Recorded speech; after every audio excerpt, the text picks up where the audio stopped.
Hello, everyone. I don't know why I waved. This is going to be audio only. But this is the first discussion for the Prince of Nothing trilogy. We are reading an individual part in the book at a time, which, the book is divided into parts. There are five in the first book, which is the darkness that comes before. Today's discussion is going to cover the first part and the prologue, the first 130 pages in the trade paperback edition, if that's what you are reading from. Um, this recording will go up on my channel, Reading by the Rainy Mountain, possibly my podcast, I'll decide, and Steve's page chewing podcast. Steve's here with us. He can start us off with introductions. Oh, you're picking on me, huh? Yeah. So I'm really happy to be here. This is actually my third time reading The Darkness That Comes Before. So but I had just finished the series, I don't know, a few months ago. Mm-hmm. It's great to be back in the world, and I'm picking up a lot of stuff that I'd missed the first time. So I'm really happy to be here. And you also get to tag the next person who introduces them. Okay. Mike, will you go next? Yeah, my name is Mike. Member of the Page Chewing Forum. Just happy to be discussing with you. I like kind of some of the darker stuff. I'm really stoked to read this book, and it's been a great first part. Part one has been awesome. So I don't have any special. I'm not a content creator, I should say, but again, just really happy to be talking with you. You are now, Mike. Yeah. I guess so. Wow. There you go. And I'm Carl.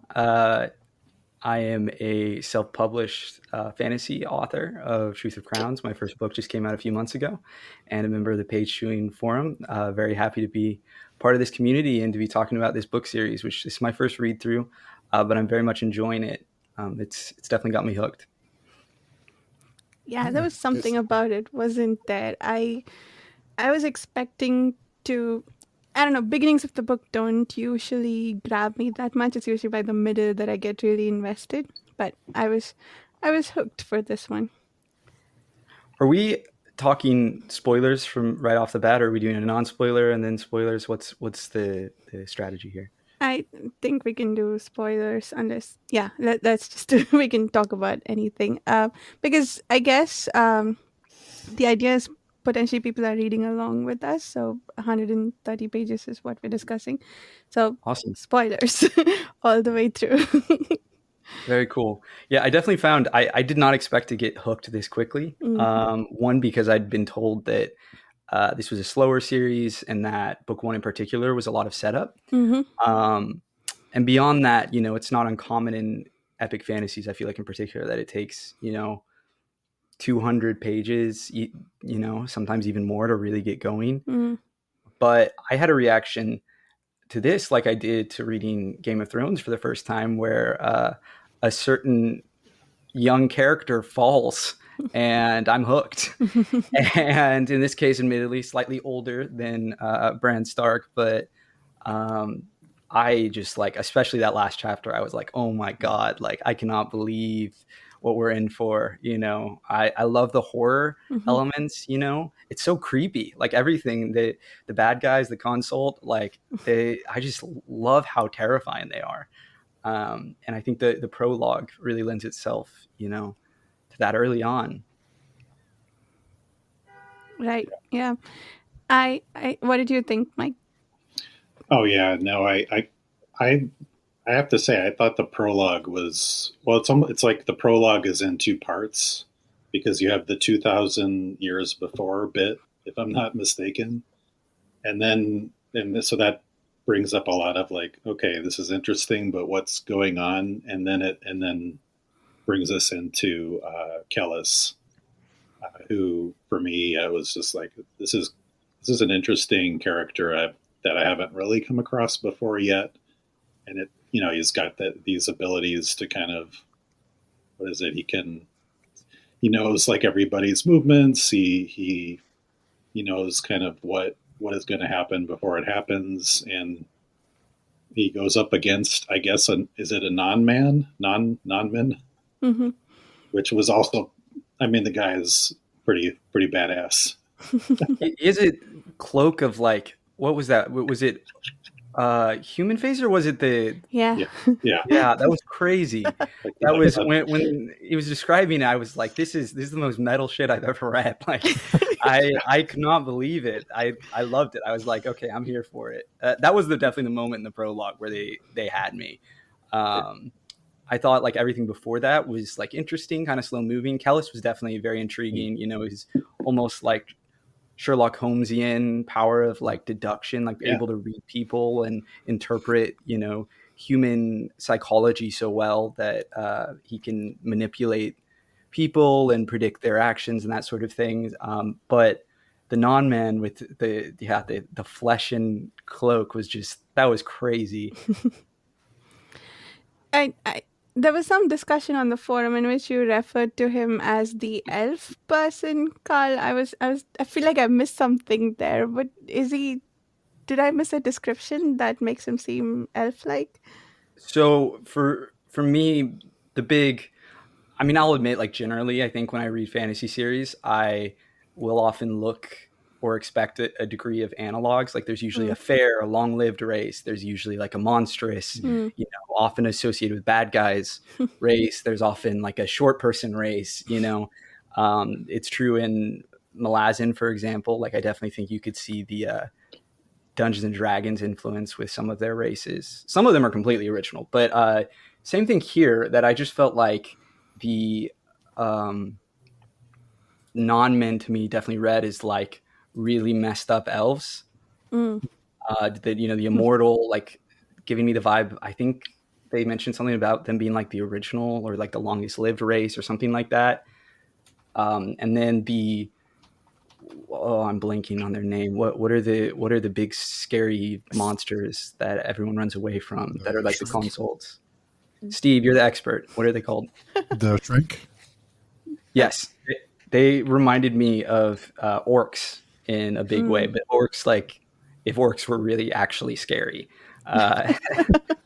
and that was, I don't know, those were just the parallels I drew, and I don't know if that's actually accurate. We certainly haven't gotten that much of either of them, but that's how I read them, I guess.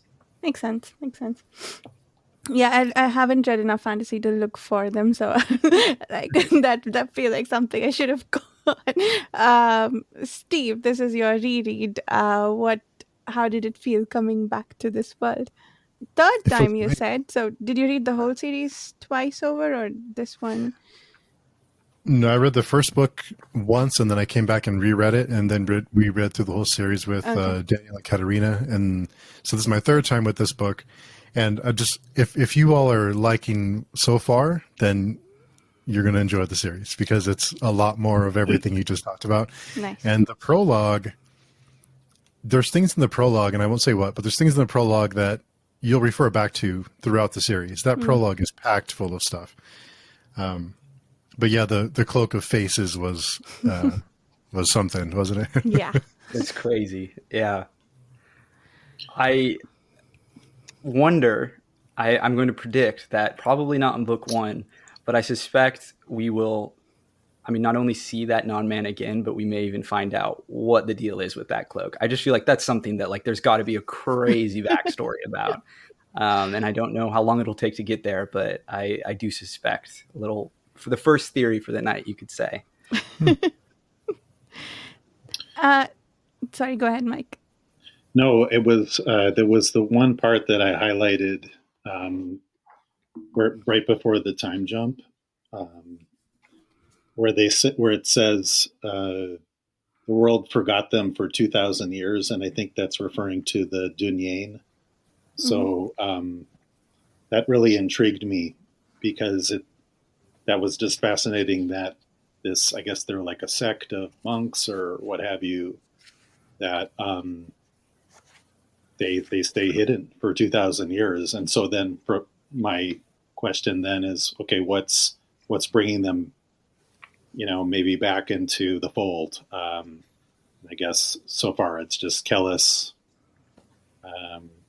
venturing off, but we don't know much about that. But that part just really intrigued me, and I highlighted it. Yeah, that first section with the 2000 years ago is really dense. A lot happens. I mean, you get kind of these brief scenes of like, the molestation and like then, revenge of the young prince, the young Anasurimbor. But there's also a lot of history and lots of references that I imagine, like Steve said, when you look back, you're like, oh my God, like there's so much, there's a whole history behind that one name or that one line. And that definitely was something that was really intriguing and was difficult, because you're taking a lot of terms all at once, and they're not really being explained, but was very intriguing. Mm-hmm. Yeah, we talked a little bit. I'm not sure if you had jumped on yet, Carl, but I was mentioning that there's a lot of information, and don't try not to be overwhelmed with it because it does get explained. So don't feel like you have to know right now because we'll learn about them as we go. So about all these things. So try not to let that try not to get caught up on those things too much because it does get explained as we go. Okay, very cool. That's the vibe I got. I definitely thought. I mean, I felt so far. I don't know about you all, but as I've gotten further into the book, even just in this first act, the actual act of reading it got easier. Like I became more familiar with the terms, particularly once we started to see like people representing the different factions and, things like that. It definitely wasn't so, I couldn't just skim read or anything like that. It's still pretty dense writing, but it wasn't nearly as difficult as the prologue and even chapter 1 was, I found. Yeah, I agree. It did start to feel like a fairly easy read afterwards. I did have to skip past the words that I didn't know yet or didn't understand. I did not use the glossary. I didn't look things up there. It felt easier to not slow my reading down that way. But yeah, just if I was okay with not knowing what something was, it was a fairly easy read, which I did not expect, honestly, because I think the series is often compared to Malazan, which I don't think it deserves the reputation it gets in terms of how difficult it is to read. But it's not really similar though. Like I did take a while to warm up to Malazan, so this doesn't feel quite like that. Carl, I know you mentioned the ability of Kellis, is that his name, to predict what people will do. I thought that was fascinating. It seemed almost like he had a certain power. There was talk of some probability, and there's a lot of discussion of what comes before come no what came before predicts what comes after or something to that effect.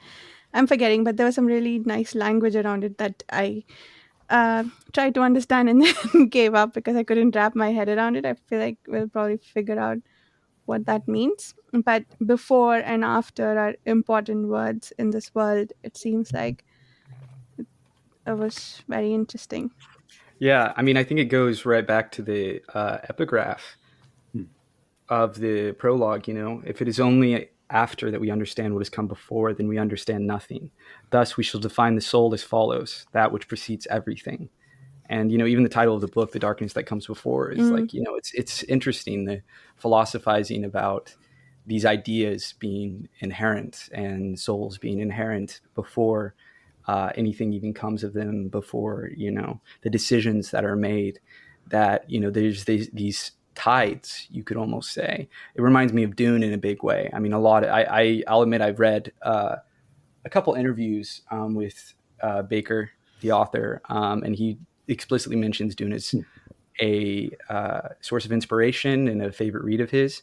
And I can definitely see it both in terms of the very political, sandy, atmospheric writing style he takes, but also the focus on philosophy and these ideas of prescience and human behavior and how one might even be prescient, like what that actually means, like what does that physically look like for a person, like how does that influence their personality. For Kellis, it's certainly like Paul Atreides, without getting too into Dune spoilers. It's certainly you could say is a corruptive influence, and I definitely get the vibe that Kellis is not the most. Well, we know it's not even a vibe. Like he does things that are not particularly moral in the prologue, and yeah, I thought it was really interesting, very intriguing.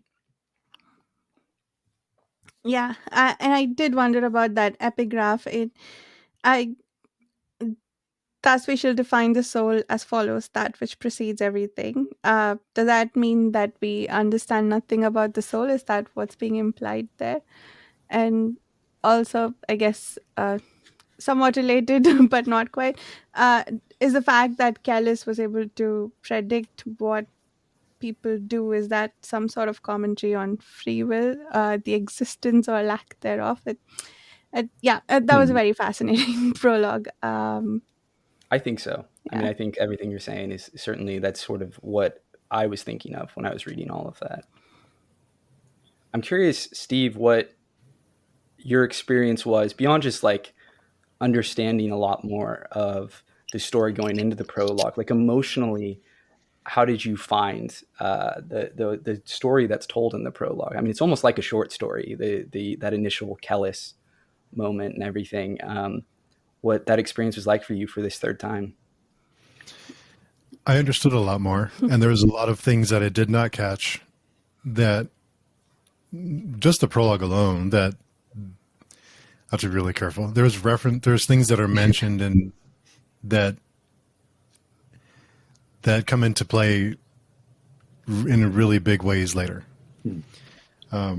Even the first little portion of it, and then the Kellis portion. There's things that happen, like I said, in that section too, that come back later. That I don't think there's any way to pick up on that unless you know what happens later. So you don't really, and there's just so much that's thrown at you that it's hard to keep up because you're trying to learn all these different terms and the world and the Shrank and the other factions and things that are being named and the other names. So it's hard to keep up, but I just love being in this world, and there's a lot of philosophy in this series. I guess I can't help but thinking that Bakker is a philosopher, right? Or he's got a PhD in philosophy. So I don't know if anybody went on his blog, but it goes into the depths of his studies, and I had to tap out after some, because it's not just about his fiction or his writing. It's what he's been, I guess, spending the rest of his time on. But I keep thinking about determinism, right? And as you mentioned, Varsha, free will. Do we have free will? If this character can kind of see, knows what's going to happen and can make sense of the chaos, knows where a leaf will fall in a storm. I think that's in one of the passages, which, by the way, the writing is very, very smooth in parts. Some beautiful passages, really. There's so many great lines in this in this book, in this series. There was one that I've written down. Our every thought stems from the thoughts of others. They were all. It's fascinating. Yeah. Yeah. It is. It like the flow of it is just beautiful. It has a rhythm, but it also, the philosophical ideas put forth are just so interesting.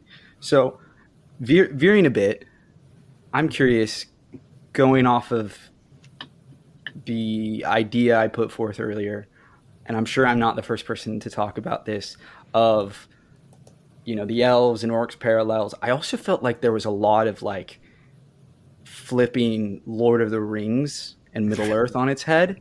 Like, I don't know if anyone else noticed this or thought of this, but the Dunyain, is that the monks that come through? I mean, it sounds a lot like the Dunedain, which is the term for, you know, the Westmen, like the people that Aragorn is from in Lord of the Rings. And the idea, I just feel like that cannot be unintentional, particularly given that there just like seem to be other world building elements that are intentionally um, in conversation with Lord of the Rings, it seems like to me.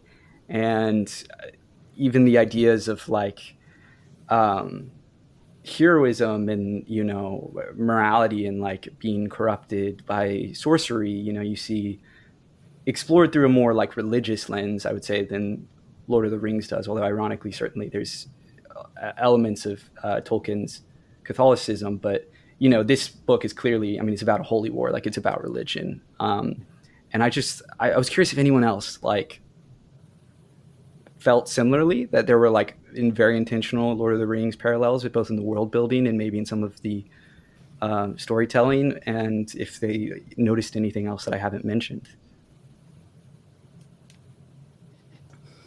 I read Lord of the Rings a long time ago. Me too. I don't remember enough to make comparisons, but I I'll believe you. I guess is the best I can say.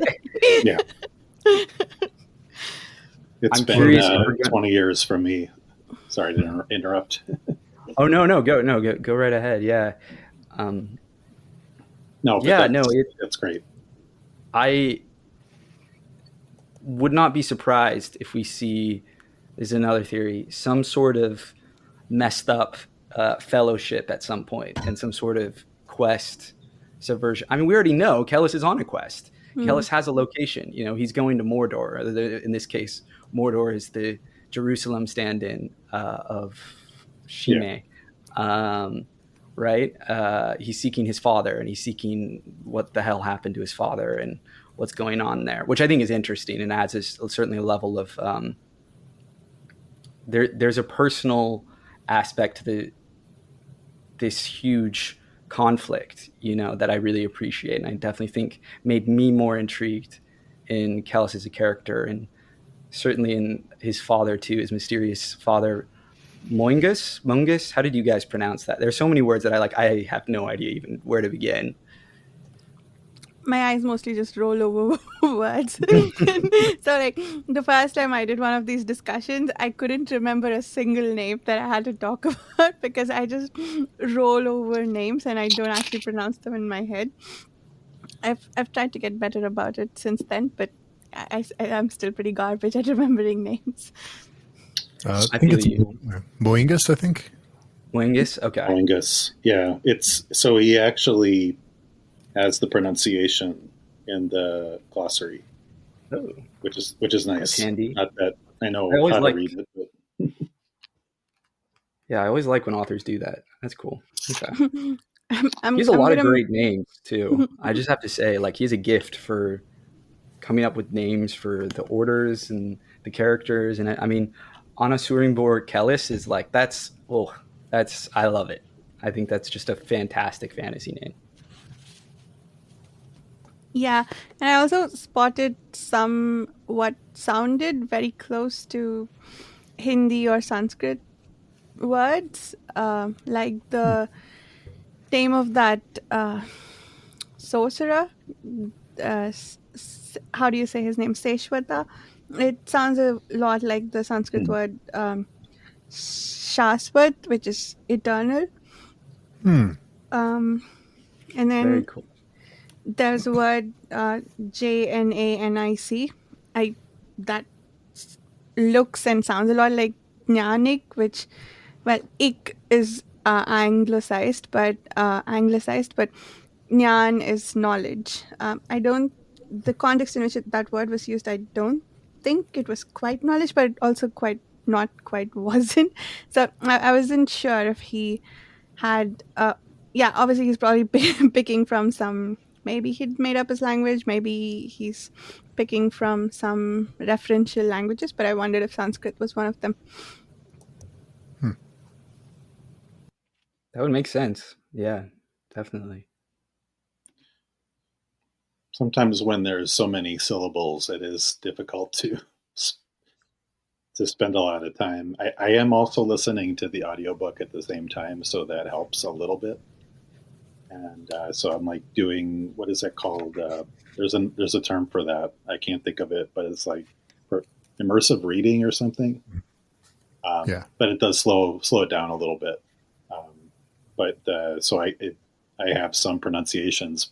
I don't know if anybody's ever noticed. Sometimes you'll hear the author then pronounce it differently. So Yes. Yeah.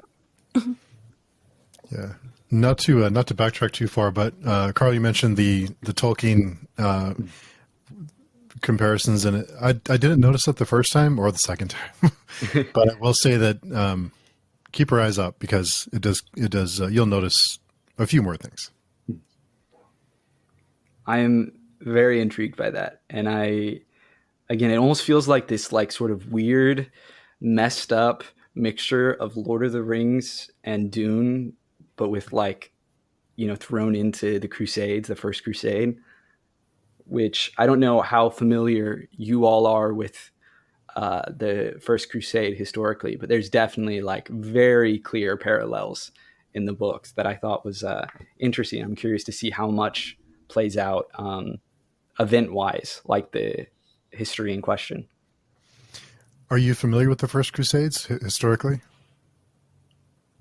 It's one of my favorite eras in history. Okay. I mean, the Crusades in general, I think, are very interesting, with a lot of very colorful characters, and I mean, it's got it all. I mean, it's like it's kind of messed up to say that about like some of the most horrific wars that have ever been fought, but I just think it's very fascinating, and I think it certainly is ripe for a fantasy story to, explore a lot of kind of the questions that the Crusades left us with, because there aren't a lot of easy answers about, I mean, we're still seeing the consequences of religious conflict and, cycles of violence and any number of things like that. And I mean, I'm happy to, I don't know, again, like if any of y'all are familiar with it either, but like just to talk about that for a moment, if anyone is interested or also familiar or anything.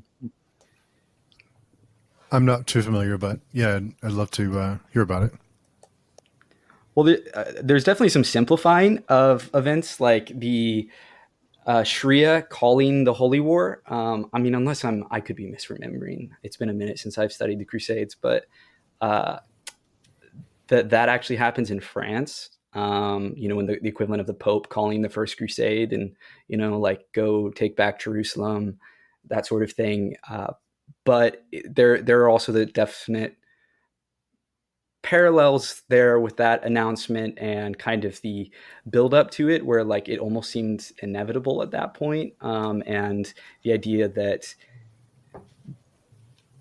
from the Christian, the Frankish perspective, that Islam was spreading further and further, and they were concerned it was, going to overtake Christendom. And likewise, Islam said, the Muslim world suddenly became afraid that, reasonably, that the Christians were going to invade, and decided, particularly because of the Eastern Roman Empire, that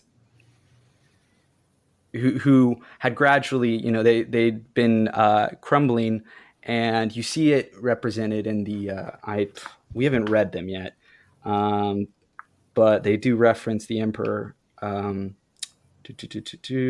Is it the Nansur? Yeah, the Nansur Empire is definitely the stand-in for the Eastern Roman Empire, and aka the Byzantine Empire. The Senian Empire, definitely, which is like the precursor to the Nansur Empire, is definitely Rome. And so you had at the time, what is his name? Alexander Komnenos, something like that, who was the emperor of the Byzantine at that time, basically was like constantly begging. And I mean, this had been happening for generations, for like Western Christendom to come and help the East, and specifically the Byzantine Empire, because it had just gradually been crumbling and getting devoured by the Turks and different Muslim forces further east. And so finally, this coalesced with the Catholic Church and the Byzantine Empire, kind of agreeing behind closed doors to help each other out. Although they were all driven, of course, by their own political as well as religious convictions and ambitions. And it led to a crusade being called the First Crusade, which we see reflected in chapter 2/3, I think, or 3/4.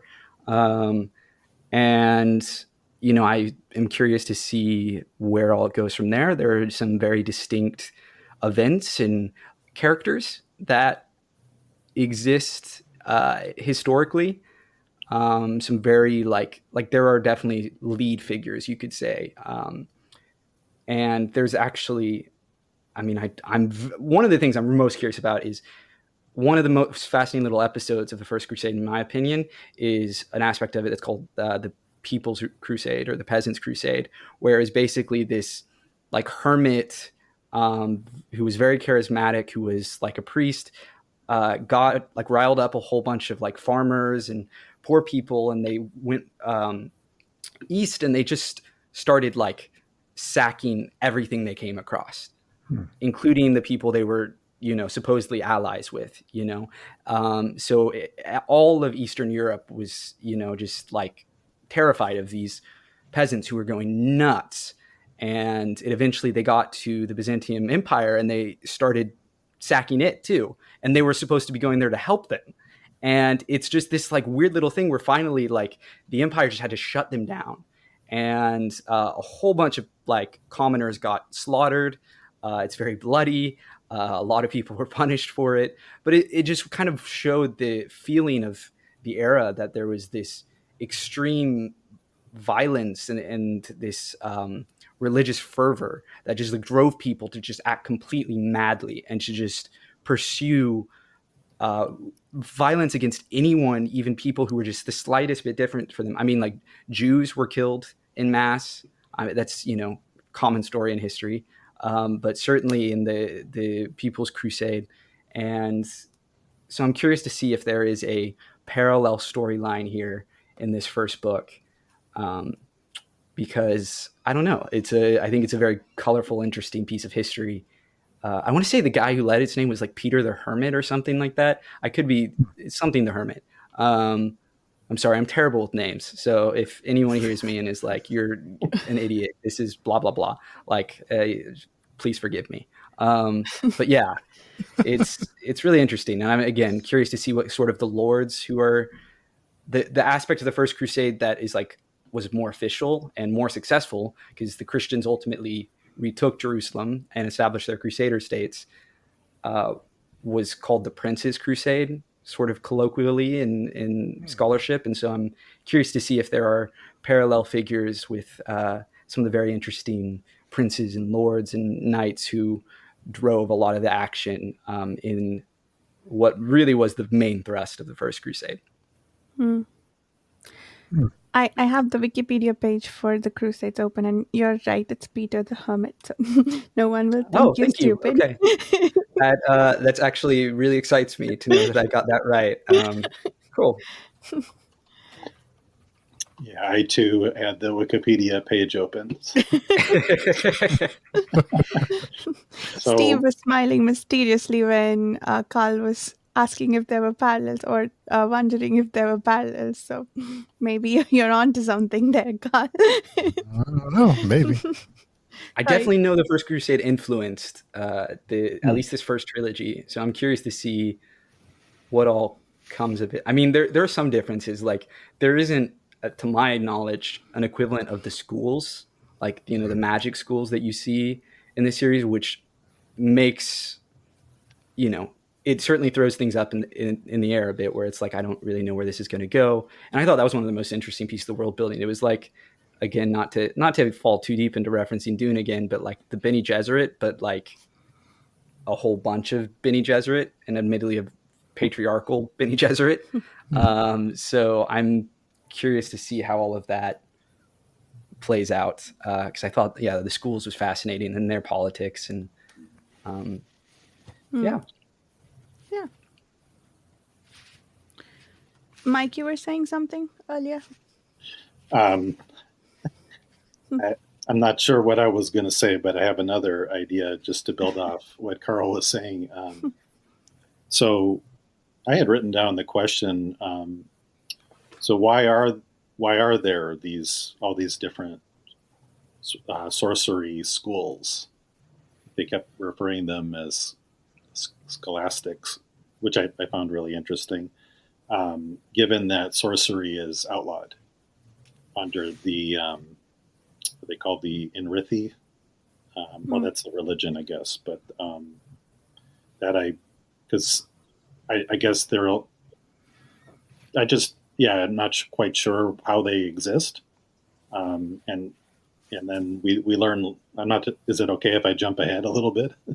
Yeah, go Yeah. for it. Yeah, but we learn later that there was kind of the concern by is it Akamian and his I guess his I forget the names of the other noble I should say higher echelon within his The mandate. within the mandate. Thank you. They were concerned about are they going when the Mathionet claims the holy war, is it going to be against us or is it going to be against the other religious group, the other religion, Phantom. the Phantom? So that was they're kind of, I guess they're worried about them their own existence. But then we learn later that I guess was it the Scarlet Spires, is it, that kind of teams up with them, which I found. I mean, it was kind of like there was almost like there was kind of mystery elements, or a little bit of genre bending, because you're kind of like there was a sense of Akami, and also he's looking into, he's essentially spying, right, on people, and he has his he has his different informants that we learn about, one of whom has a grisly demise. Isn't his face like ripped off or something? Yeah, that took me aback because it happened so fast. He was like introduced, and then you're following him down a dark alley, and then he's getting murdered, and you're like, "Holy shit!" Like, okay, like this is wow. They're not. He's not wasting any time. Like, okay, Yeah. Yeah. I really, I don't want to say enjoyed. That's the wrong word. I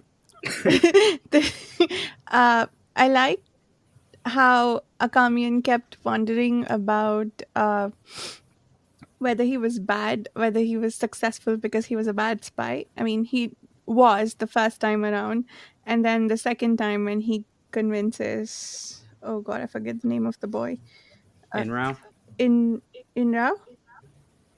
the one who dies at the end. Oh yeah. Yeah, Inrao. Okay. In doubt, when he wonders if it's because of pity that he is giving him information now, and there was a really nice line about whether he succeeded by failing again. That was, yeah, I liked reading that, and like I said, enjoy is the wrong word, but there's just some very interesting things to think about throughout this section. Camian's an interesting character. I really found not everything he does is the most morally upright, but he seems to be trying and to care in a way that, like, particularly when you compare him to Kellis, for example, who, I mean, maybe my entire moral compass for the story up until this point has just been like the first person we've really spent time with was Kellis, who was like, gave me sociopath vibes straight off the bat. And I was like, I do not trust this guy as far as I can throw him. And apparently he's really big, so I can't throw him very far. And then you have, a Camian who's like, seems to actually like care about people and is like an extreme cynic, but wants the world to be a better place. And actually there are people like he loves dearly, whether it's like Inrao, who at first I thought that they maybe had, the way it was written, I kind of read it as like a weird pederasty thing at first, but then it seems like that's not what was going on, because that's what uh, the what are they called? There's some implication that oh my god, where are they? The fawning wizards, the Sisharim, maybe. I mean, who knows? Maybe that's just propaganda or not. But there was some implication that older men and younger boys have relationships, if you can call them that. Anyway, he clearly cared about Inrao, and then Esmenet, who he loves in his own, sad, twisted way, and she him in her own sad, twisted way. I'm very curious to find out what happened with her daughter. It seems like she's dead or something. And she definitely, Esmenet and Inrao were definitely the two characters I found most sympathetic. I don't know about y'all, but they like Inrao in particular, he just like, I mean, the story repeatedly tells you this from the perspective of everyone, but like he just seems like a really sweet person who genuinely cares, and he's almost like too naive. He genuinely believes like Mythonet is like cool and has the best intent of everyone in heart. Like presumably he's a true believer in their gods, but he clearly is not a very good person. I mean, not least because he's declaring a holy war that's going to see, thousands, if not millions of people dead. But Inrao, like genuinely just like wants to help people. And I thought it was so fascinating. I mean, talking about that, there's some line right before when he's getting killed by the demon dude, and and the knights, who are like basically Templars, where what is it, you worship torment or something. They accuse him of, oh my gosh, I thought it was fast. Oh, you worship suffering, and Inrao just thinks, it didn't understand that, it could not comprehend his faith, which I thought was really fascinating. And I'm would say I'm not a believer in anything. I was raised Christian, but I thought it was really powerful. This, like, I don't know, this young man who had such a loving, compassionate outlook on the world, and who lived through his faith in that way, and who just, defied evil unto his last breath in a really, really badass way. I did not expect him to go out like that, but he really, like, every time I thought it was over for him, he found a way to just like power through, even though he was doomed. Well, that was really interesting, because maybe I misunderstood this, but he used, I thought, the skills that he learned from being in the Mandate. Oh yeah. Yeah. But then when he was saying you worship suffering, I thought he was referring to, because he basically, converted to this, to the, gosh, I'm now blanking on all these names. the thousand, the 1,000 temples. Yeah. Help us out here, Steve. No. Is that it? Oh my God. I had it all in my head, I swear, but I think it's a little bit late for me. But I felt like he's very conflicted, but then one of the things I didn't understand was that, what was the reason that he was sent off, that Akamian, I thought that Akamian helped facilitate him to go to the 1,000 temples. I don't think initially it was because they wanted him to be a spy. I thought there was something about him protecting him, but I didn't know why. I don't know if that was explained, or I wondered if anybody caught that. I read that as he just didn't believe in the Mandate's mission and did believe in the 1,000 gods, and wanted to go convert to Rithism.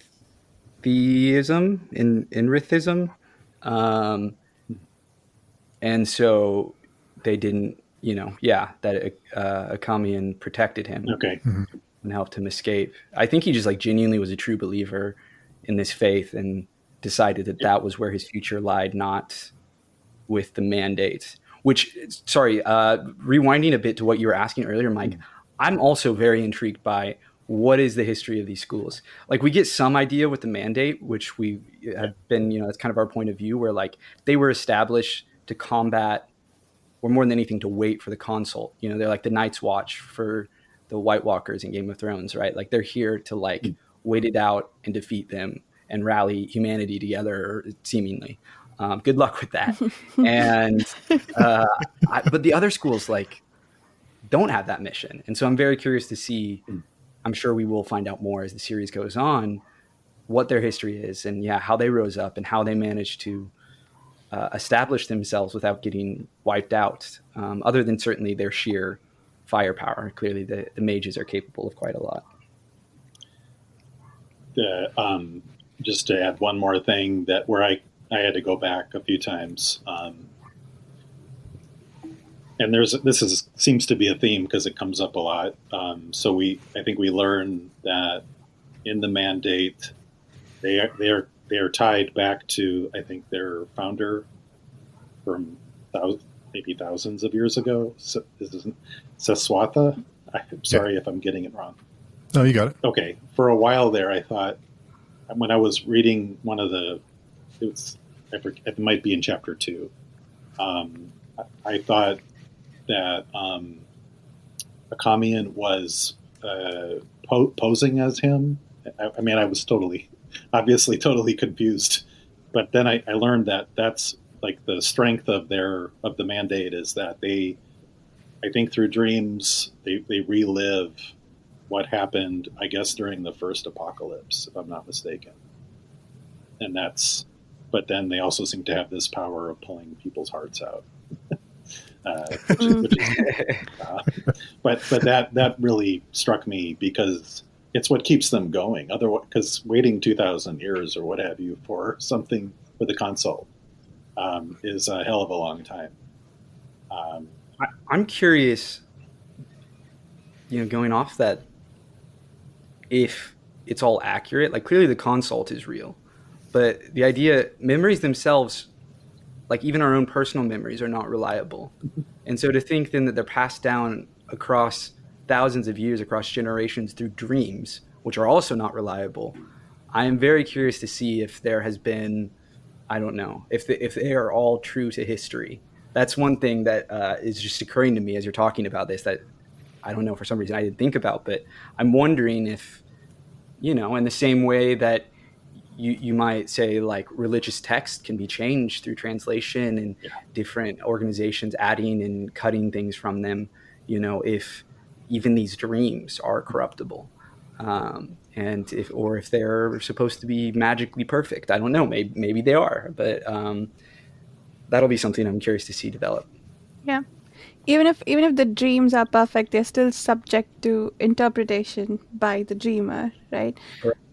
So let's say initiates of the school have this true source of dreams. We're still reading Akamian's perspective or interpretation of what each dream means or how he feels about each one. So yeah, I think that is a very interesting thing to explore.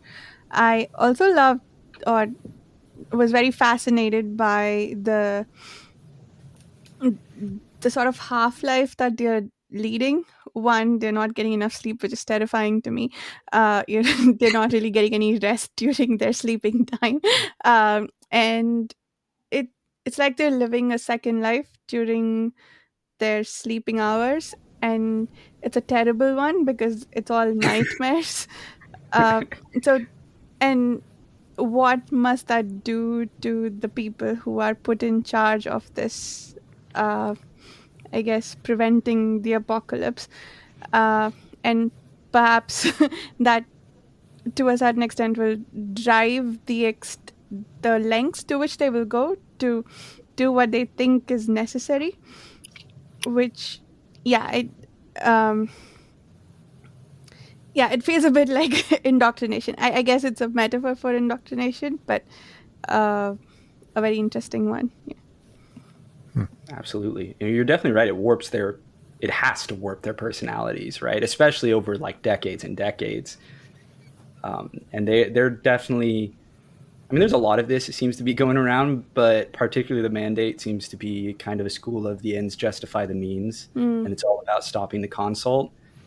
And a commune, while cynical, I think doesn't necessarily feel that that is always the case. I mean, I think that's one of the reasons I felt gravitated towards him because, again, it feels like he has some gripes, and he's a skeptic. I mean, he has these dreams, but even he's a skeptic of like if the consult is actually coming back. And I think that's going back to what you were saying to Mike about Inrao, that like he has his doubts and he still can touch the magic inside him. He can still, however that works, the metaphysics. He still has this aspect of him that is tied to the mandate. And I think thematically, doubt and skepticism seems to be very important. The idea that like not falling into kind of fanatic belief and keeping an independent mind and keeping and wondering and questioning, what you're taught, regardless of the source, question and refusing to just take it at its face value, definitely seems to be something that this book is very concerned with. Yeah. It just reminded me of a line that I had written down on page 43. There was nothing the ignorant prize more than the ignorance of others. Yeah, that is a great line. There are a lot of great lines, like you said, Steve. So many. One thing I just want to throw out and highlight, because I could not stop thinking about it, is the tusk. What the hell is that the tusk of? Yeah. Like, that's got to be the tusk of something crazy, right? Like okay, here's my crazy guess is I think it maybe is a dragon's tusk. I just feel like my understanding, I could be wrong, but my understanding is dragons come up at some point. And so that's just my random wild guess, but that has to be the tusk of something crazy, right? Like, I'm not alone in that. Yeah, there were dragons in Akamian's dream that he inherited, right? Go. Yeah, that's right. Yeah, yeah, that makes sense. It was also interesting that. Sorry, Mike, go ahead. No. I was just going to say, it's probably not a unicorn. It's probably not. I was thinking it's probably not a narwhal, but it'd be hard to. Yeah, it's a good question. That would be so crazy, is if it turns out to be a unicorn. Like, I would laugh my ass off and also think that's like the best thing ever. It's just the most like metal unicorn you've ever seen, and someone cut off its horn and made this religious instrument. Like, that's I love that image now. It has like, it's essentially like it's their holy writing is on it, right? Is that what we're seeing throughout the book? There's all this kind of. It's supposed to be like the original like Bible, basically, right? Like, exactly. It's the original writing. Which, again, question is like, has that been corrupted? Who knows who's written on that thing over the years? Like, certainly it seems well protected, but you never know. I'm very curious to see with what the histories, the truth, I guess, in the stories that these people are told or they believe. I suspect there's going to be a lot of interesting reveals about that down the line. So I'm so sorry. Go ahead. I'm sorry, Mike. No, go ahead, Mike. It's the Enrithi that view the tusk, and they follow the latter prophet, and the tusk is the scripture. Now, does that mean that the other group is they're kind of they're called an upstart faith, but it doesn't. They do have they reject the tusk as unholy. It's fascinating. My understanding, and I don't know if this is spelled out in the chapter or because I did read the appendix a bit. I mean, at least like the specific things that we'd been referenced, because I didn't want to spoil anything. Is that the sort of theologically the differences between their faiths in a big way is like the tusk believes that the gods are all like multiple, like they're a multitude, and the other, what are they? The Fanim. What's their faith called? Fanimri believe that the gods are all really aspects, maybe, of one deity.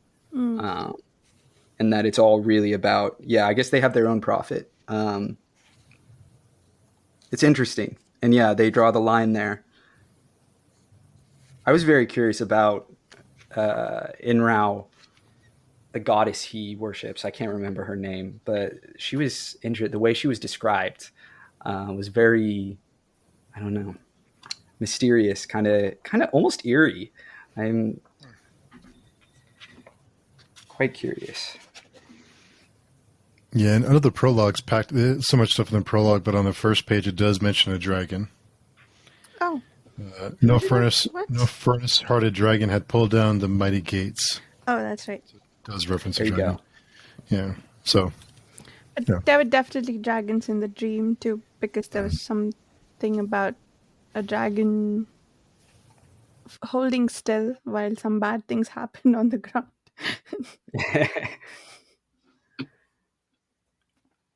Yeah, I think we're going to see some. I mean, already with the magic we've seen done and how violent it is. I mean, one of the bad guys was wearing skin, right? He was disguised and like clearly, like that was crazy too. A lot of weird flesh magic going on and Yeah. weird stuff with flesh, which I'm here for. The body horror is fun, particularly in a fantasy novel where you don't necessarily expect that. But that, like, I can imagine when used properly on a battlefield, like it's gonna get messed up. Like really, you know, limbs flying everywhere, I'm sure, like heads exploding, like crap like that. I imagine it's going to get pretty crazy. Yeah. I thought the descriptions of the where the dude with the name starting with M, what's his Mathanet? Mythonet? Yeah. That guy, when he came to make the announcement of who he's declaring the holy war on, the scene leading up to that I thought was absolutely brilliant. The teeming masses and Akamians stuck in the crowd there, people fainting and being lifted out of the crowd because of that, and everybody just waiting desperately for a holy announcement. I thought that was brilliantly done. Yeah, I was confused about two things. Very unrelated. I'll start with the first one. The prophet. Did the dude say something about? I thought he said something that meant that they thought the prophet was a fake, but then they also believe in someone called the latter prophet, right? Or There are multiple prophets. okay, So okay. that's the thing. Yeah. I'm a little confused on some of the terminology because the latter prophet sounds like it would be the latest prophet. But my understanding is the Phanim prophet came even later. Like if you look at this in like real, what helped me think of it was like, again, this is the first crusade, right? So like the Enrithi are the Christians and the Phanim are the Muslims. And so there's some parallels there. I mean, I don't think their beliefs line up exactly. And certainly, I Mm-hmm. mean, the Enrithi are like polytheistic for starters, Mm-hmm. but I don't understand fully how all of that works exactly in the timeline there, but there are multiple prophets is my understanding. Okay, okay. Yeah, because I was pretty sure that he had decried a prophet, and then they were going on about the latter prophet. I was confused by that.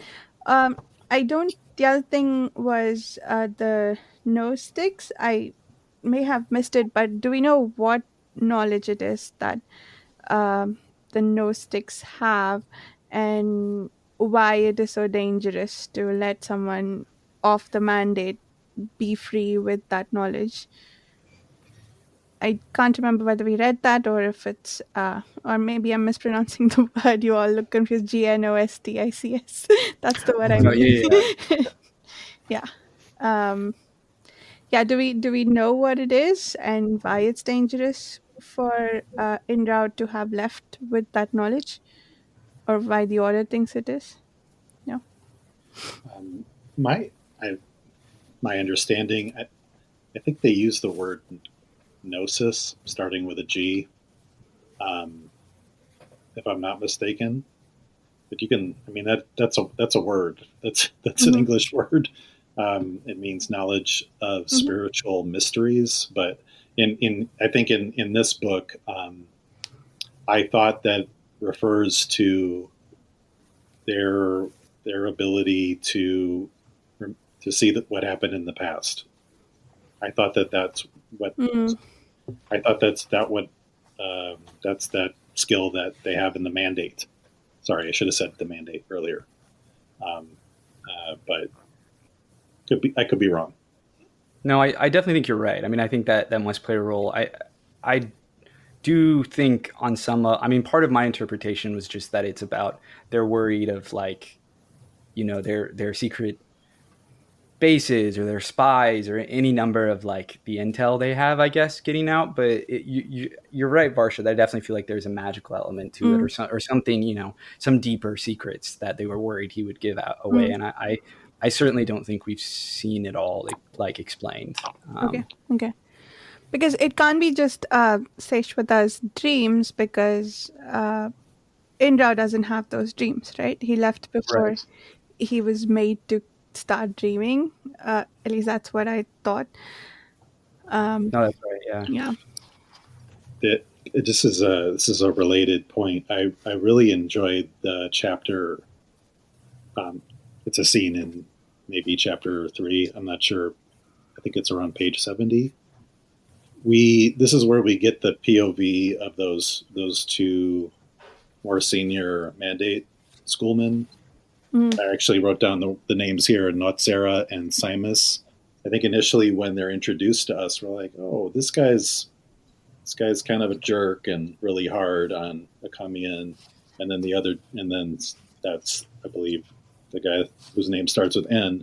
And then the other individual, Simus, was he was like, oh, he's more laid back, like, a little bit maybe more accommodating. But then when we get their POV and it's just the two of them talking, the more sympathetic character, we learn he's more like, I think he made some point about how we can really use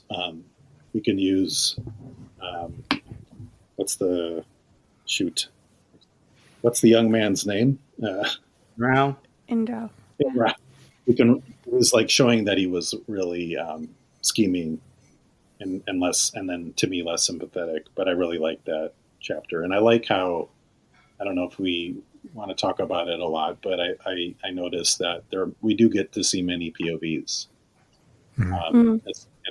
I saw you mentioned Carl. You mentioned A Song of Ice and Fire before, and this is at least mixing around the POVs quite a bit more multiple within a chapter, and in some ways I kind of like that style. Although I am a huge fan of Song of Ice and Fire, but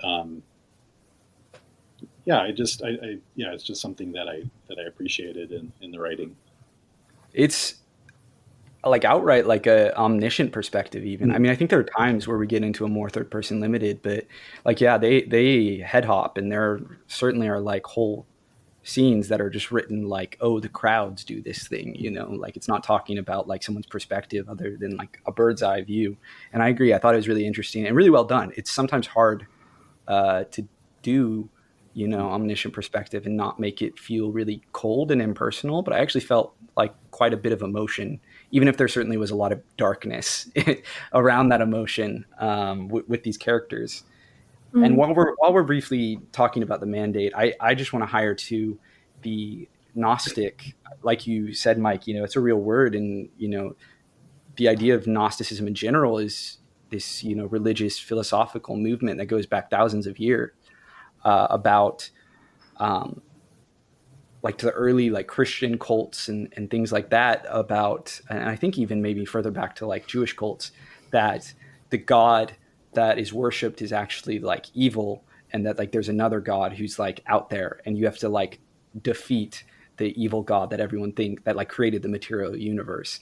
And I'm very curious, like that seems like a really intentional choice to me, that like there's going to be some sort of, and we've already heard about a no God.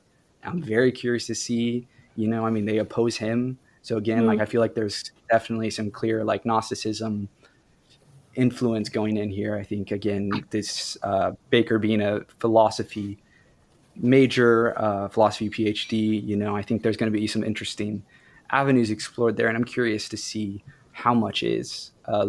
Maybe look out for the word demiurge. That's a big word in Gnosticism, kind of the Satan figure. I'm curious.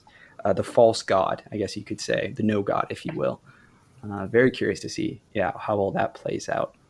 Steve, I'm curious too, how do you feel about like the characters knowing their journeys? Like, what's it like going back and seeing them at the beginning here, and when they're, they haven't, I imagine, gone on their big arcs yet. They haven't changed as much as they will. They haven't done all the things they're going to do and had things done to them. Like, what was that like for you? Well, I have to be careful because I don't want to say too much. But I will say that the characters I liked in the beginning that have an arc that lasts a while, the characters I liked and I disliked, it's pretty much consistent all the way through. Like Akamian is one of my least favorite characters. I appreciate him, but he really irritates me. So I think he's really bad at his job. He just seems like he's not good at what he does. And I guess there's some charm in that. I guess we can all relate to that. Kind of like, I think if I had to say, if I was like any character, I'd be like him, because that would be me. Like, because we're all kind of, we're all trying to do the right thing, but we all somehow fail at everything we do. So I'm probably the most like him, but maybe that's why I dislike him so much. But yeah, I think I stayed pretty consistent with the characters I liked. But there were a few that, like, I think Carl, you mentioned Esminette is another character that I enjoyed through her arc. So yeah, I think it's pretty consistent from the very beginning. I think I latched on to the ones I thought they were all interesting, but I think the ones that I liked and the ones that I rooted against stayed pretty consistent. That's really interesting, because that's not always true with series. I'm very curious to see this play out. So would you say of the characters that have been introduced, Esminette was your favorite, or the one at least that you personally liked the most? Or who, if you had to name a character, who would you say is your favorite? If I had to name, Esminette was my favorite, probably one of my favorite characters. Yeah, she was up there for sure. Yeah, I think, I have to be really careful, but I enjoyed her throughout her time in the series. Cool. There was something, though, that this isn't a spoiler past part 1, but there was something at the end of chapter 3 with Maithanet that I wondered if you guys had caught. There's something that he mentions at the end of chapter 3 that didn't know if you guys, it's the last paragraph or so in chapter 3. Who was that man? That sorcerer? Mm-hmm. Is that what? Sorry. He saw Akamian, didn't he? I mean, he noticed Akamian. I didn't know what the hell was going on there, but like he clearly like picked Akamian out of the crowd. Oh, because he's one of them. I remember they mentioned Akamian says that. Where it's like that's the only reason he would be able to pick him out of the crowd was because the sorcerers can identify each other. Yeah. I totally forgot about that until you just mentioned that. Yeah, that's right. The few can see the few. The few, exactly. Mm-hmm. Mm-hmm. So, very intriguing. Yeah. It is. It is very intriguing. I kind of want to guess. I'm probably way off the mark with this, but I want to guess that this. Why can't I say his name? Maithanet. Maithanet. That is he callous? Yeah. I hadn't even considered that. That's interesting. I mean, I guess it depends the timeline. Yeah. Yeah. What's the timeline? I didn't really track the years, to be honest.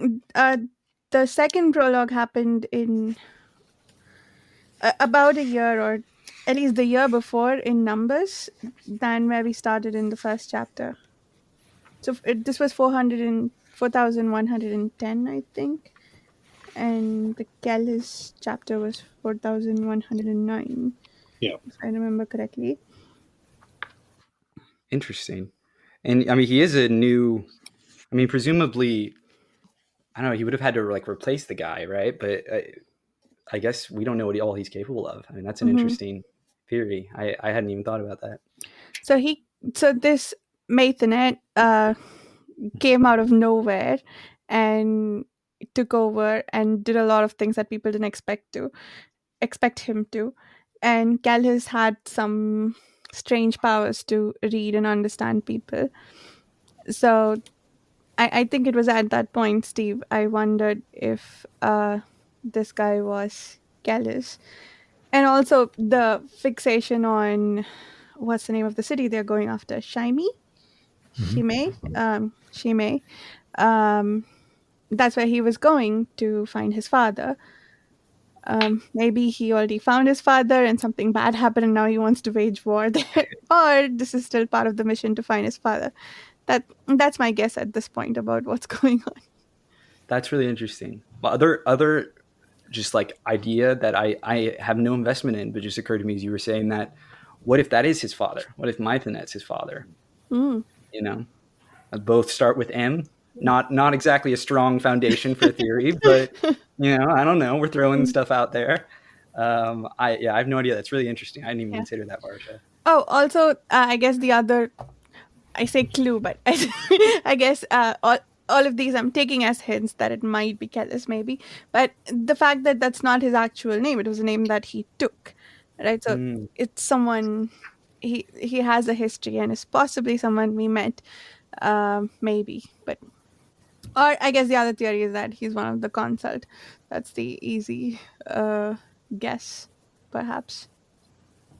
It does seem like they're separate though. Like he's separate from the consult. Like Mhm. he's clearly bad vibes, but like he I don't know. Like he's not teaming up with the. I feel like we would have seen him and not the Knight Templar guy Mm. if he was teaming up with the weird, creepy crow creature who so icky. I love it. I love the way the like monsters are described in this. Like just Baker is a real way with words. I think the crow. It's the crow with a head the size of a baby fist or something like that, but perfect teeth. I just read it recently. That was crazy. Yeah. Mm. So I love it.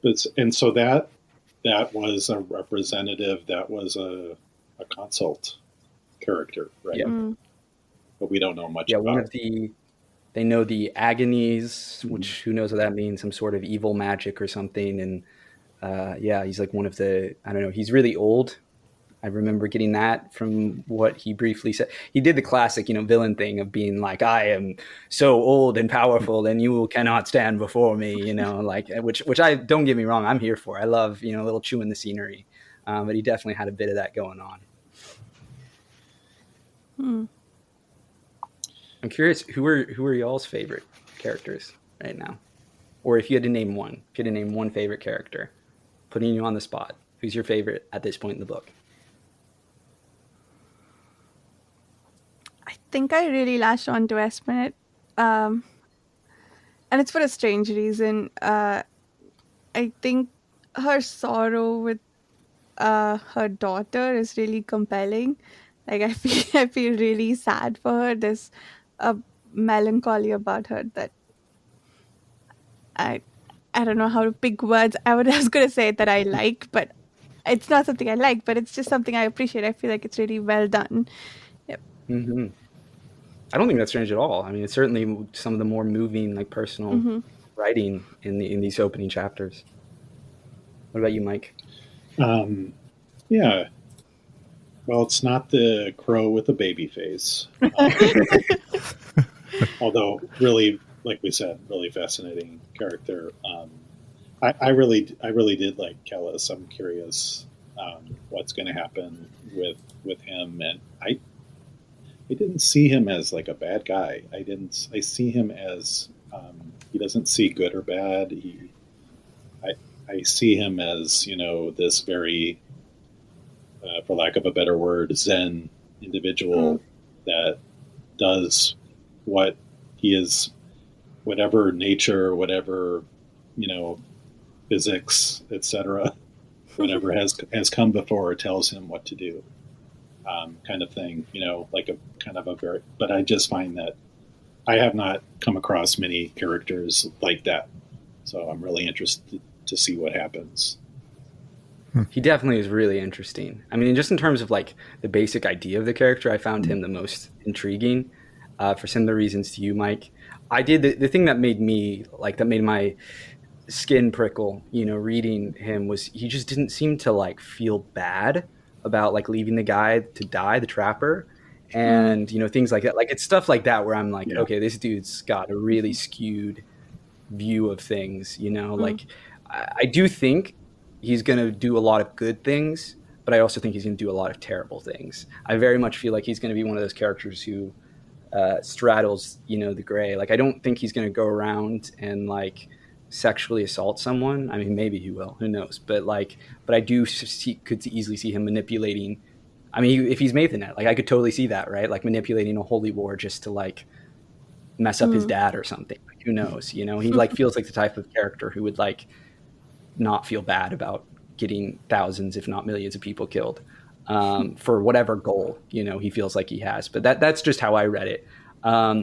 My favorite definitely was Enrao. Again, I don't know what I think it's because so many of the characters exist in this very like gray moral space in this series, and like Enrao to me seemed like he was like a genuinely good person. Like he's dealing with very complex ethical and moral decisions, but to me he seemed like he was genuinely a good person in a way that maybe Esmenet is too. I don't know. We haven't seen enough of we haven't really seen her make decisions yet, right. Other than like to be a prostitute or not to be a prostitute, and she's kind of has like, it seems like she has not much of a choice there. So, I like her too. I mean, certainly I'm with you, Varsha, that like her daughter's story, like that made me feel kind of sad for her, and the way she loved Akamian, but in a way that like, again, very twisted, and like to me it definitely seems like they're both projecting a lot of their own issues onto the other person. And like she like worships Akamian in a way that does not feel healthy at all. Like and again, he seems to have weird issues with women and his self-image, so I mean, I enjoy it. I enjoy their interactions, but I'm also like, I don't want you to be romantically involved at all because you guys are so unhealthy. It also doesn't feel earned, her worship of Akamian. I think everything we've seen of him so far, he's a powerful sorcerer. He has that going for him, but other than that, it doesn't feel like, well, I don't want to say he's undeserving of affection, but not the kind of pedestal that she's put him on. That feels unnecessary. But I love the, what was it, 2-page long musing of how she loved him and how she thought about him. And this was funny. I think in the middle of that, she turns to him and says, what are you finding difficult? And I had to turn 2 pages back to realize she was following up on a conversation, because Akamian said, I'm beginning to find this difficult, or something like that. And then there's 2 pages of text before she addresses what he said. I thought that was really cool. There's a little bit of stream of consciousness going on there, I guess. There definitely are aspects of the writing sometimes like that where it, to me, honestly in a similar way to Malazan, but not as extreme, where I'm like, this is needlessly obtuse or needlessly, where you're like, you're jumping. I mean, it is cool, but I did have my moments where I was like, why is this written? Like, you could have just like, rejiggered things a bit, or like, just like given a brief explanation of what something was. Not, again, as extreme as Malazan, which I love Malazan. Now, that's not to like talk bad about Malazan. It's one of my favorite stories ever, just period. But it does have its moments where it's like, it feels like we're hopping around, just like saying what something is, or like what a character is doing. Certainly, which isn't to like undercut the subtext, because there's a lot of subtext, and I really enjoy that they don't, Bakker doesn't hold your hand. They're just like he like trusts the reader to like pick up on things, and I like that. I think sometimes maybe he goes a little too far, but not usually. Again, I think generally his prose is really wonderful and dense in a good way. I really found myself attracted, not like in a, I'm intrigued by and emotionally absorbed by Akamian and Esmonet's relationship. Like, again, it's so messy, and they so like. I kept thinking of that. Like, have you guys seen the meme of a guy and a gal in bed, and the gal is like, I bet he's thinking about other women, and then it's always some other like stupid thought that the guy is thinking about, and I just felt like that was both of them with each other, where like they're both like, you could put input either of them, where I feel like they both have moments where like, this person doesn't really care about, or this person's thinking about how like boring or whatever I am or dumb I am, and that just was so, I don't know, it's interesting because it felt very real, but was also like very, unhealthy. One of the things that I did appreciate with their relationship is he lets her in on what's going on, because he's connected and he's doing all these, really kind of interesting spying and what have you. And I think that shows that he sees her, as I don't know if he sees her as an equal, but he respects her, and then we see her kind of chiming in the conversations. Is it when Inrao comes and knocks on the door? So I thought that showed the trust that they have in the relationship. Absolutely. I caught something, but maybe it was nothing. But I think in that part of whether it's chapter 3 or chapter 4, there is imagery. She has the tattoo of a serpent, and a serpent comes up actually quite a lot. And then I think she talks about eating an apple. So yep, I noticed that too. Adam and Eve, no, totally. Genesis references. Her daughter specifically, that comes up in the story with her daughter. Her daughter was like asking, like wanted an apple, and then the guy, like the shopkeep, is like sees her and is like, oh, she's a prostitute, and kind of gives her a look, and she's like, all right, like, honey, let's move along. There definitely was I'm right there with you. There's definitely big Christian Genesis symbolism going on there. Yeah, that scene ended with her thinking to herself that she should have bought an apple elsewhere. That made me wonder if that's what happened to her daughter, something to do with apples. But then it was also a pretty flippant thought. So maybe not. Like, it didn't have the gravitas to it that it would have had if that's what had caused her daughter's death or whatever else happened to her. Yeah, do you guys think she's alive or something else happened? I don't know. I was convinced she was dead. Sure, you know. Steve doesn't know. It's interesting. I have no idea. Yeah. I thought she was dead. In my head, she was gone. But I think the first time she came up, I thought I was sure she was dead. Let me see if I can find that page, because it's when Akamian's talking to her about something, and then like 2 seconds later, she's talking about her daughter, and Akamian has a resentful thought about how the subject quickly shifted to her. And my daughter, he mentioned something about 6 years ago, and she said my daughter died 6 years ago. Yeah. Okay, so she is dead. Okay, yeah. Okay. Yeah. So I think this, sorry, I'm changing the subject. Does anyone have anything else to add to that? Okay. We talked about this very briefly, but I was unsure about the nature of the relationship between Akamian and Inrao, because there were a lot of confusing statements there, and I don't even know if it's important, honestly, because everyone's just casually saying some.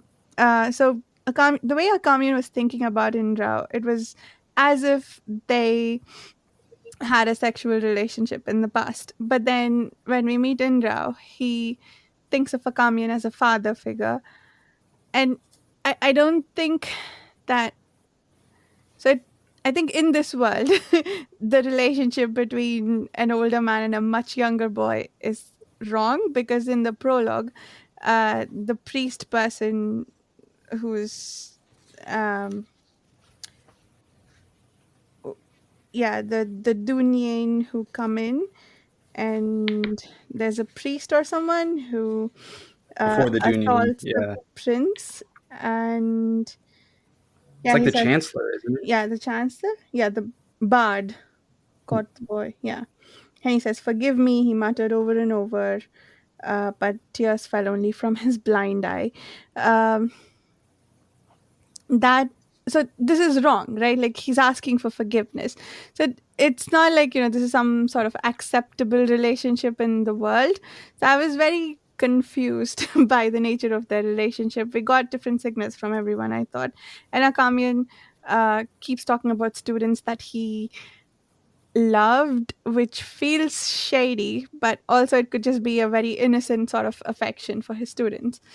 uh what do you I, guys think? I I'll say would or go ahead, Mike. No, no go ahead. no. I was just going to say I kind of caught a hint of something strange going on with their relationship, or I mean, just the fact that they were probably minors when he was having these relationships with, Mm, or they were students, and I assume they were minors. So, but Yeah. it wasn't very clear, and mm, I think there is a part where Inrao says, yeah, like you, I forgot who said it. He was like a father or an uncle, mm, or it's late, I think in chapter 4. But yeah, I got some hints at that. It's a mm. good point. So I definitely initially read it as like a weird, creepy, pederasty relationship. Like Inra was definitely like a child when he came in Mm, and was first with Akamian. But then, and yeah, the way Akamian thinks about him is weird. Like mm, it doesn't really read as like the way a father thinks about a son or even a teacher thinks about a student. There is like this weird, almost, I don't know. He's put on a pedestal too in a way that mm, feels strange. But then Akamian like pretty explicitly references the other school having men and younger boys having relationships. There's like an explicit reference to that, which again that could just be, you know, gossip. I do know that that was practiced in some courts at the time. So I don't know if that's, you know, like there was a lot of like obviously you go back, like a lot of people think of the Greeks, but and then I know the Romans then took after them, and then they were Arabic courts who took after, I think, inspired by the Greeks too. Pederasty has been a thing for a long time in a disturbing way. Um, but so that made me think that it wasn't. But like, yeah, I'm right there with you, Varsha. Like, it's weird the way he thinks about Inrao, mm. and I didn't actually get the vibe that Inrao clearly cares about him, but Yeah. it certainly doesn't seem like there's the same level of affection, or it's not certainly felt in the same way. Like the way Inrao feels about Akamian is definitely very different than the way Akamian feels about Inrao. And Mm. that was certainly the thing that gave me the ickiest Yeah. like feeling initially about Akamian, where I was like, is this dude like sleeping with all his students, like his like child students? Mm. But I think it's just I mean, maybe it's intentional. I don't know, Yeah. but I don't think they had a physical relationship. Again, just because the way Akamian talks about the um, other school Mm. and their practices. Yeah. Yeah. I almost wonder if the author wants us to think that and then tell us later that it's actually not that. Because we meet another student of his, right? The prince of some place or the other, Yeah, who also he thinks of as one of the students that he loved, which, yeah, it feels for a strange word for a teacher to use with regard to their students. Um, New topic, unless anyone has anything else to say. Did the meeting between Indrao and Akamian happen in a dream? Because it felt like the beginning of a dream sequence, and then it wasn't. They were actually in the tavern. So I was confused by that. Um, Hmm. and I don't think it was. It felt like it was in the real world within 2 paragraphs. But then the way it started, it felt very clearly like a dream.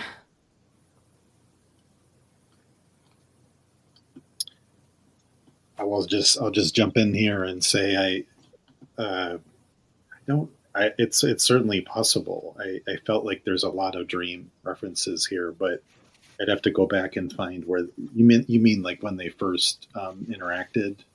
Yeah, yeah. Yeah, The first time when the knight comes over and hurts Akamian, yeah. which he has a real injury after that, right? Or I'm not sure. Well, is this? It starts the section in his dream, so he definitely at least starts with a dream. Mm-hmm. I don't know. I don't remember. I'm just glancing through this. Yeah. And then when we get to the part where I think he wakes up. Yeah, I think he wakes up between flakes of sun in his eyes, and then it came in, and then the impossible mutter trailed into the rumble of page. Like, that's weird. Like, he wakes up in the middle of this tavern. I don't know. I don't know what's going on there. That's weird. You're right to highlight it. yeah, light spilling from his mouth. Yeah, it felt like he was being pulled into that room somehow. Like maybe Akamian was doing some sort of sorcery to get him there, but would he? Do we know yet whether they can freely use magic or do sorcery without being detected and punished for it? Or can they do it discreetly enough that they won't be caught? We don't know, right? Well, we know the few can see the few, but beyond that, Yeah. I don't know that it. We also know that regular people don't see their sorcery until like they see the effects. So I don't think they can be. I mean, I think maybe it's possible that like one of the other magic users could sense them, but I don't know actually if that's been explicitly said or not. Okay, makes sense.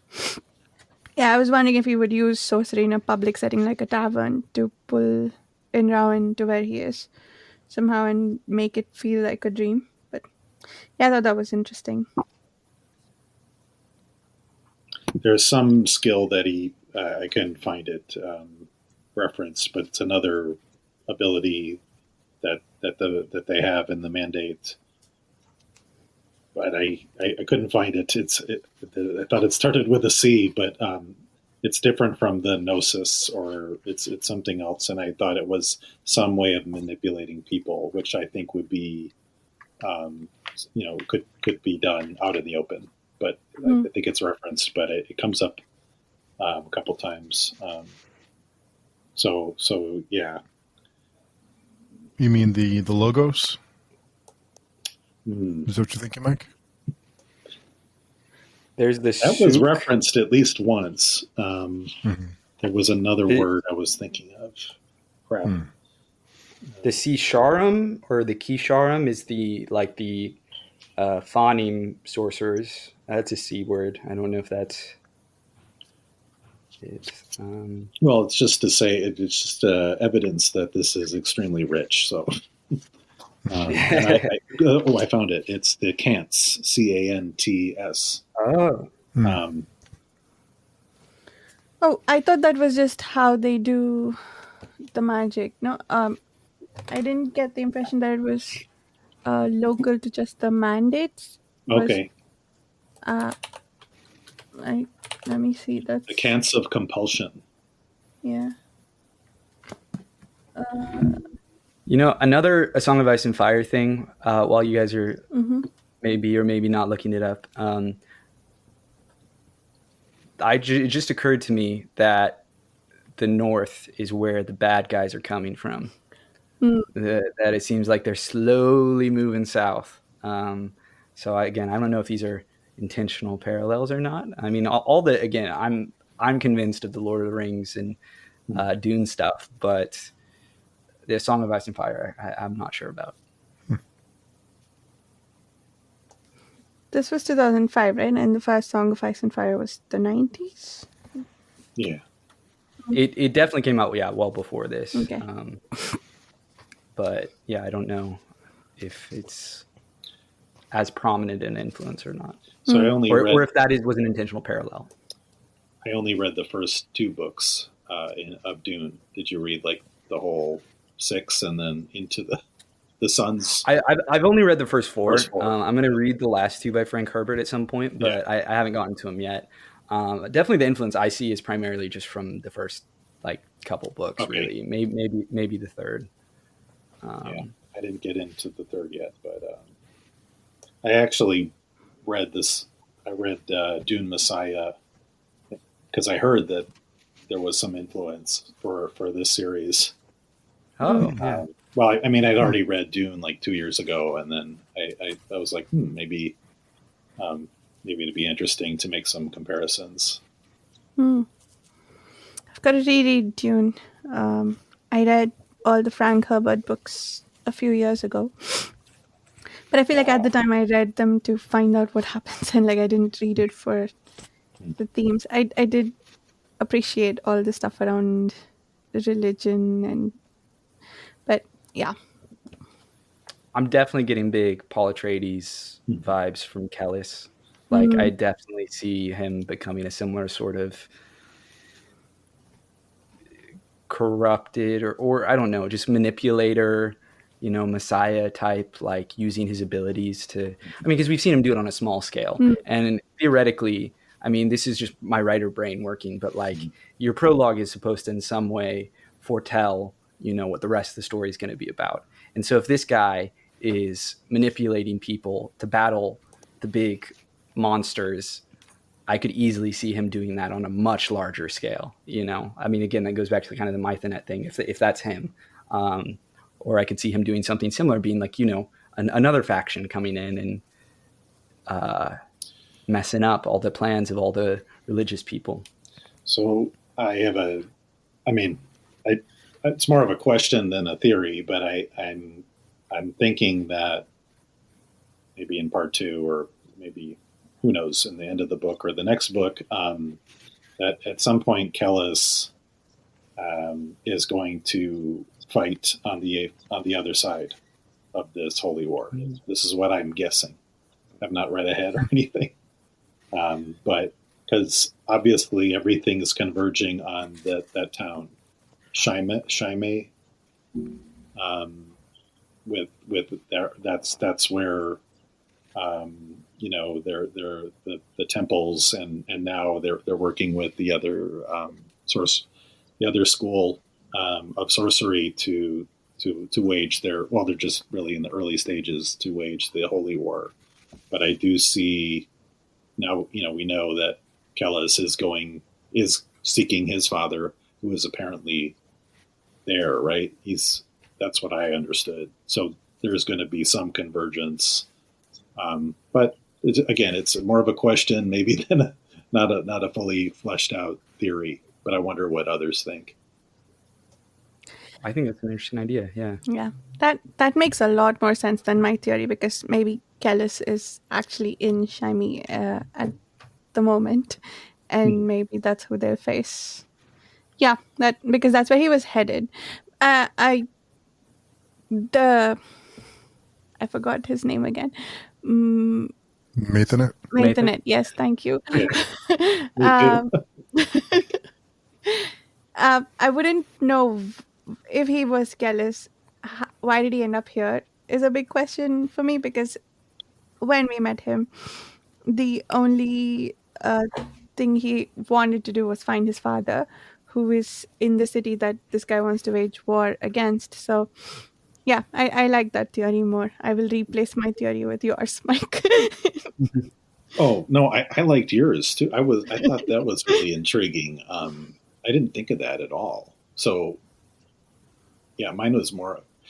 So both could maybe even happen. You don't know. But well, do we?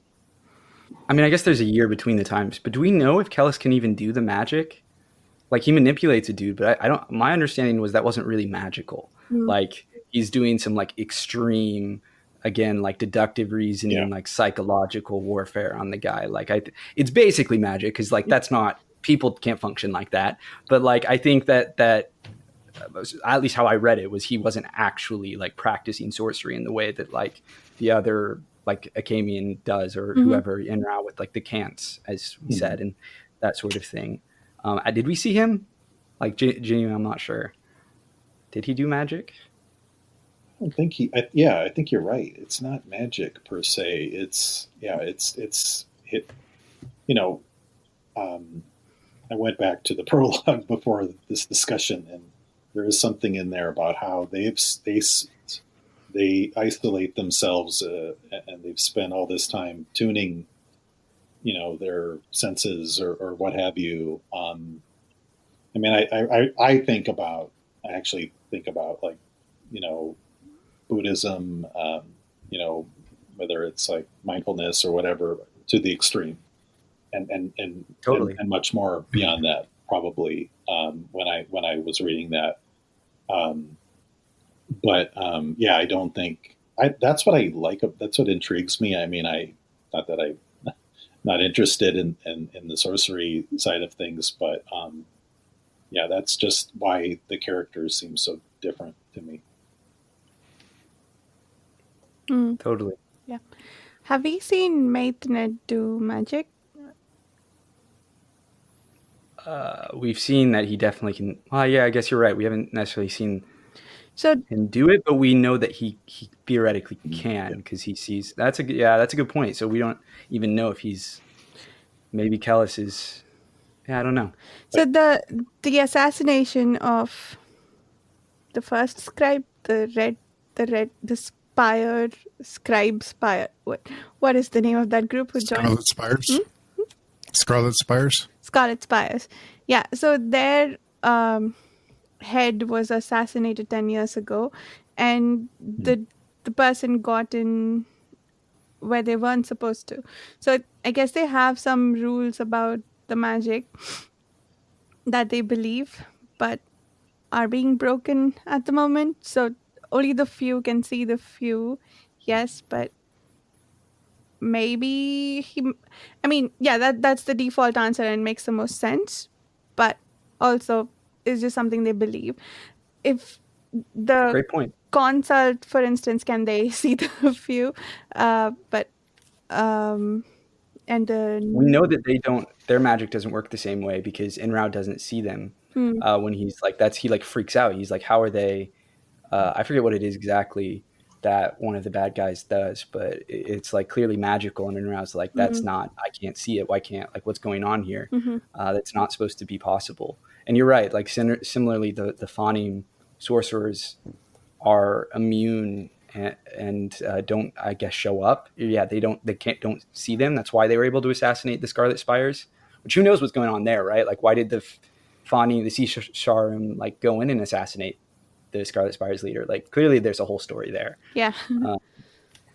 I know that's an interesting point. Like, again, like, thematically, it's definitely important that the stories they're told aren't necessarily the truth. And that the people convince themselves of things, and having an open mind and like a questioning mind is definitely something that this book is concerned with. And so I think that's a great point, Varsha. What we're told about the magic may not necessarily be accurate. I also like Mike's theory, by the way, going back to that of Kelly's fighting alongside the Fani. I do wonder about what is going on with, I mean, we're supposed to wonder what's going on with Moingus. For some reason, I just think of like Genghis Khan. I don't know if that's like an intentional, but like this, it just sounds in my head like Genghis. Moingus, that he, like, what's going on with him? Why did he finally reach out? Why did he tell them to send his son to him? And he did it through dreams. What's going on there? Like, suddenly all of their priests suddenly like woke up and were like, holy crap, we got to send Kellis. Like, there's a lot going on there. And I'm very intrigued by it. There's the prologue. I mean, I'm going back to Steve. Like, I can only imagine there's so much that happens where you're just like, what is happening? And to understand the full context, I can only imagine. And I'll say, I think I read the prologue twice, and what you just mentioned, Carl, I missed. So I didn't even, I missed that. he was sent in dreams, but as I mentioned, dreams come up a lot so far. Mm-hmm. That's like it's happening quite a bit. I think we probably need to pay attention whenever somebody's dreaming. Absolutely. But what I was also wondering about the father is whether the father is part of the Sisharim or what have you, because or is he some kind of leader, or what is he? And why would somebody from the Dunyan, like why did he leave? Maybe it's explained. I don't think so, but no, it's not. Yeah, I have a lot of questions. No, he's a big mystery box there, and I think, I mean, it just occurred to me, what if it wasn't even the father reaching out? I mean, do we even know the father's alive? The father could be dead, right? Like, who knows? I mean, who knows, right? Like, it's all a big mystery there. Like, we have no idea what's going on. And like you said, Mike, we need to pay attention to the dreams, definitely, because it's weird. He reached out through dreams. Like, what's going on here? Especially because that doesn't seem to be their thing. Like, the Dunyan aren't, like, the way they live their life isn't, like, dream-based. Like, they don't have dream magic like the Mandate. At least not that we really saw. Like, you know, who knows? But, and similarly, Moingus, he is one of them, so he probably can do all the crazy crap that Kellis can, so who knows what he's influencing, you know? I'm very intrigued to see where that goes. And it's interesting that we veer so far away from Kellis. I assumed we would be following him from the get-go, but it seems like a Camion is our main character, for now at least. This is maybe a dumb question, but is a Camion the title character for part 1? He is the sorcerer. And then, not to get ahead, but what's part 2? The Emperor, right? Oh, okay, interesting. I didn't even pay attention. Yeah, the Emperor. Oh. Okay, so maybe we don't get back to. I did. Yeah, I did. I mentioned earlier I did want to come back to Kellis, maybe, but maybe we don't for quite a while. And if not, that's okay. I mean, I bet he's in this book, right? Like, I bet we'll see him again in this book, but who knows when. I mean, certainly I expected him to be a major player in part 1, but he seemingly wasn't, unless he's one of the named characters and just, you know, hasn't been revealed as Kellis yet. Yeah, exactly.